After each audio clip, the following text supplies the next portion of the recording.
25ª vítima de acidente de trânsito com resultado de óbito. Uma situação que é delicada e que acaba sendo acompanhada, na verdade, as estatísticas, pela Delegacia Especializada de Delitos de Trânsito.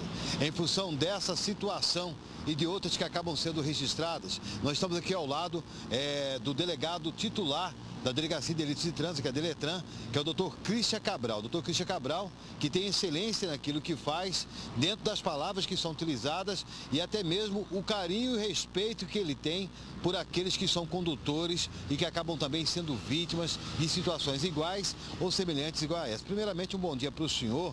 A gente sabe que passamos por um Maio Amarelo, que é um mês de conscientização.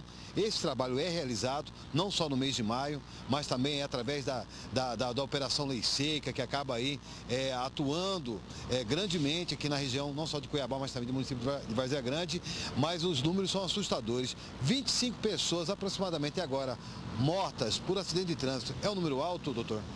Isso, bom dia, Edivaldo. Infelizmente, nós estamos encerrando o Maio Amarelo com muita tristeza, porque o mês se tornou o Maio Vermelho para a Segurança Pública de Mato Grosso.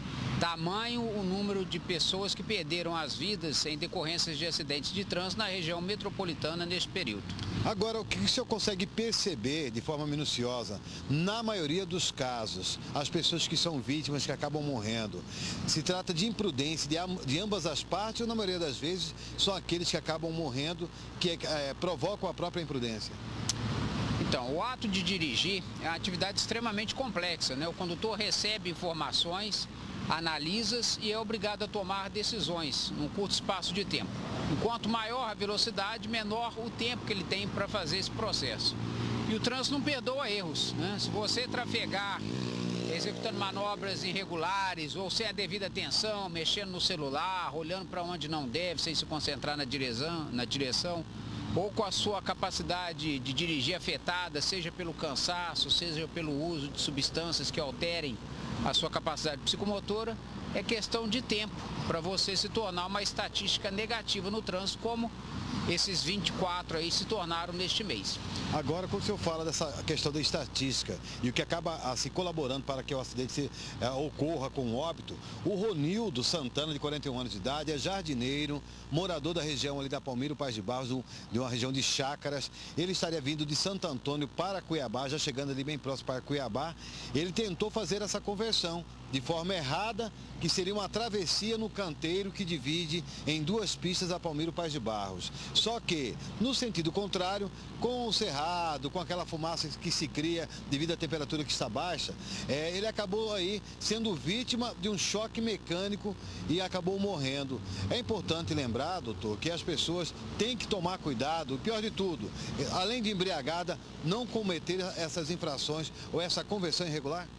Sim, nós observamos que aquele local ali passou recentemente por um processo de readequação viária, as pistas foram duplicadas, a malha asfáltica está em perfeitas condições, sinalização ok, a vegetação no canteiro central num tamanho apropriado, sem prejudicar a visibilidade, mas nada disso vai produzir resultado se o condutor ainda flertar com perigo executando manobras irregulares. O canteiro central ele tem um propósito, que é fazer a separação dos fluxos.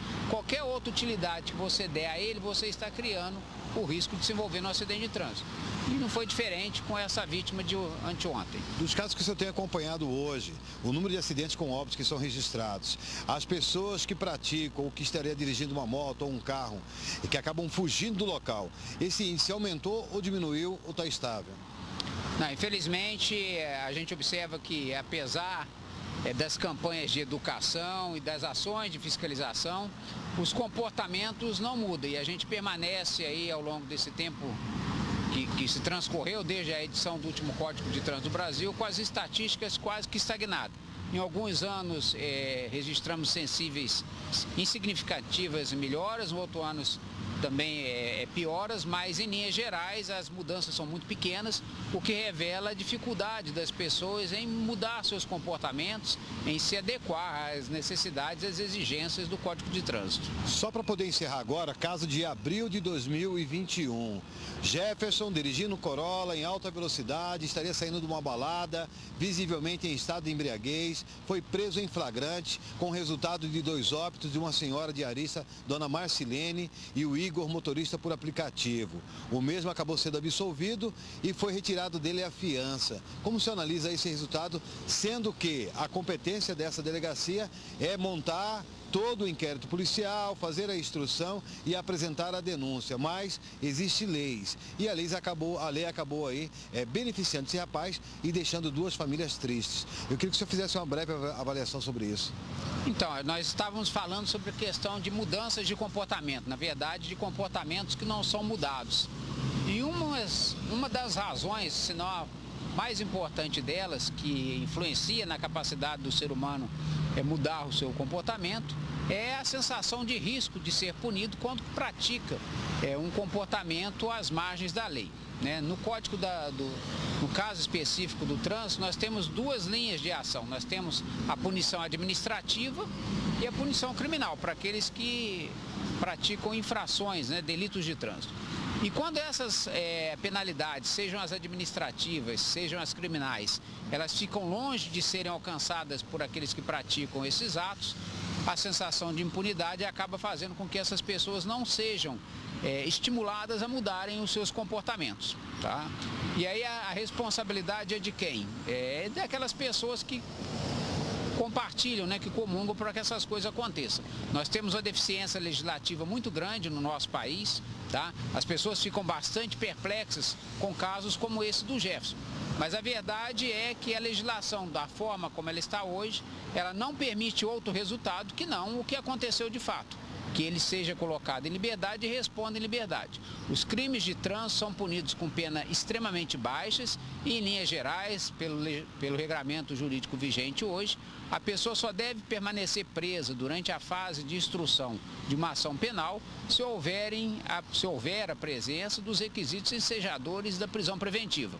O que, convenhamos, no caso do Jefferson, não era o caso. Então, em linhas gerais, ele está respondendo em liberdade, é a regra. Todos os crimes de trânsito que acontecem na cidade, os condutores respondem em liberdade. A culpa é do juiz, é do delegado, é do promotor? Não, a culpa é da legislação. Quem faz as leis não são os operadores de direito, são os nossos parlamentares. E aí fica esse questionamento no ar. Até quando vamos continuar com essas leis que não agradam a população, que não são capazes de trazer os resultados necessários para a melhora da segurança como um todo? Na verdade, existem várias perguntas que deveriam ser feitas aqui ao Dr. Christian Cabral, porque tem excelência naquilo que fala e fala com segurança, mas nosso tempo é curto. Temos o caso da bióloga, que acabou sendo tramitado, e as acusações, testemunhas de acusações acabaram sendo ouvidas no início dessa semana, mas enfim, a Delegacia de Delitos de Trânsito acompanhando passo a passo de todas as situações, e o trabalho por parte da polícia ele é realizado, mas como o doutor falou, a fragilidade existe também nas nossas leis, que acabam aí trazendo resultados ou proporcionando resultados que não agrada a família de A ou a família de B. Nosso pesar à família aí do seu Ronildo, Ronildo, ou Rony, como era chamado carinhosamente, jardineiro, que morreu na noite de ontem ao tentar fazer uma travessia de forma irregular na Palmeiros Pais de Barros, em nossa capital. Edivaldo?